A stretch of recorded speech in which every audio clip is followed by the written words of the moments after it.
Menjelang hari pencoblosan pemilu 2019, aparat penegak hukum telah menggolongkan tingkat keamanan Indonesia pada siaga 1. Bagaimana peta kerawanan dan potensi konflik yang akan muncul di sejumlah daerah di Indonesia? Sudah bersama kami melalui sambungan telepon Karopenmas Divhumas Polri, Brigjen Polisi Dedi Prasetyo. Pak Dedi, selamat pagi.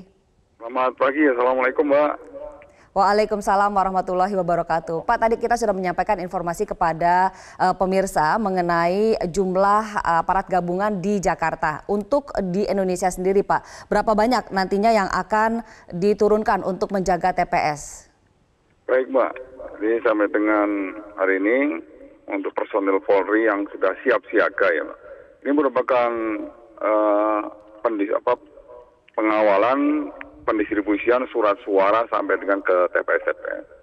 Jadi jumlah anggota Polri yang diterjunkan langsung di dalam kegiatan masa tenang sampai dengan pemungutan suara dan pasca pemungutan suara itu 271.880 personil. Tentunya Polri tidak sendiri. Dalam hal ini kita juga bersinergi dengan TNI. TNI membantukan perkuatannya atau backup ada 68.894 personil. Dan untuk menjaga TPS, ya kita juga bersama dengan Linmas itu ada 1.610.124 personil. Itu yang bersama-sama nanti mengamankan TPS pada tanggal 17 April sampai dengan nanti pasca pemungutan suara tanggal 18 April 2019 ini. Artinya satu TPS akan ada lebih dari satu aparat gabungan yang berjaga, begitu ya Pak? Ya betul Mbak, jadi kita di seluruh Indonesia, ya seluruh TPS itu dibagi menjadi 3 kriteria. Yaitu kriteria kurang rawan, kemudian kriteria rawan, dan kriteria sangat rawan. Ya, untuk kriteria rawan, untuk kurang rawan, pola pengamanannya ada anggota Polri, ada 2 anggota Polri mengamankan 4 TPS, terus dibantu untuk Linmasnya 16.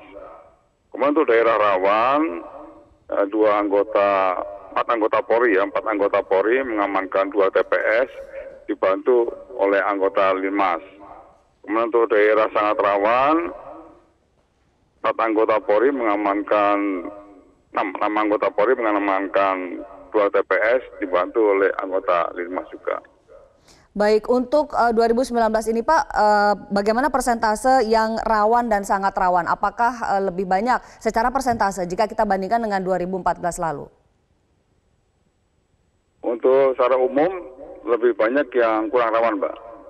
Yang sangat rawan itu tersebar di daerah Papua, kemudian Maluku Utara, kemudian Papua Barat, kemudian ada di Sulawesi Tengah, ada di NTT, dan ada beberapa wilayah di Jawa.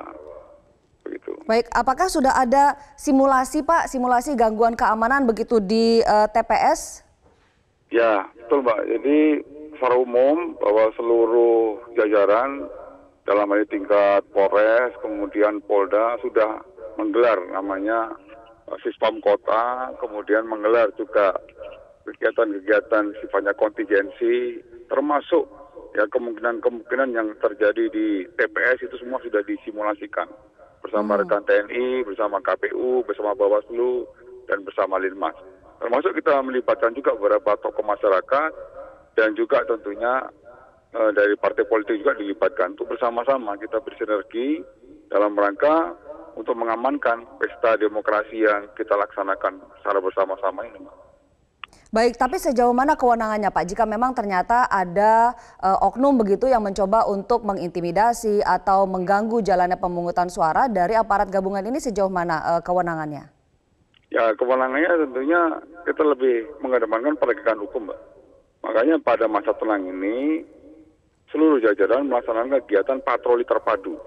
Nah, patroli terpadu ini antara lain unsurnya Polri, kemudian TNI, kemudian dari Pemda itu Satpol PP, kemudian dari perwakilan tim ses masing-masing pasangan calon ini dalam rangka untuk mitigasi ya potensi seperti itu Mbak, termasuk potensi kerawanan gangguan Kamtimas.